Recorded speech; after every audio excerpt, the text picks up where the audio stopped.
Doctor Babasaheb Ambedkar यांची आज जयंती। राज्यभरात विविध सांस्कृतिक कार्यक्रमांचं आयोजन। दादरच्या चैत्यभूमीवर महामानवाला अभिवादन।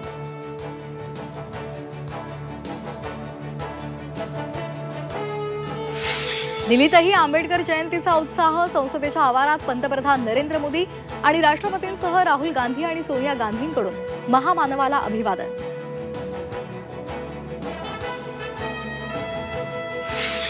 राज्यातील अनेक भागात आजपासून 2 दिवस अवकाळी पावसाचा इशारा। अनेक भागात वादळी वाऱ्यासह गारपिटीचीही शक्यता।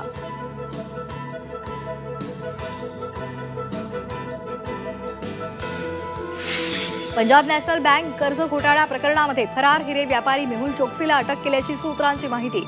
बेल्जियममध्ये पोलिसांनी अटक केली।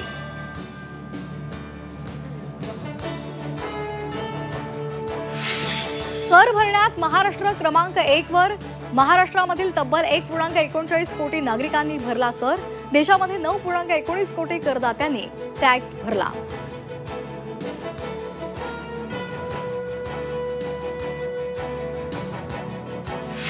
नागपूरच्या उमरेड MIDC मध्ये स्फोट प्रकरणामध्ये कंपनीच्या 3 अधिकाऱ्यांवर गुन्हा दाखल। अधिकाऱ्यांवर निष्काळजीपणाचा ठपका।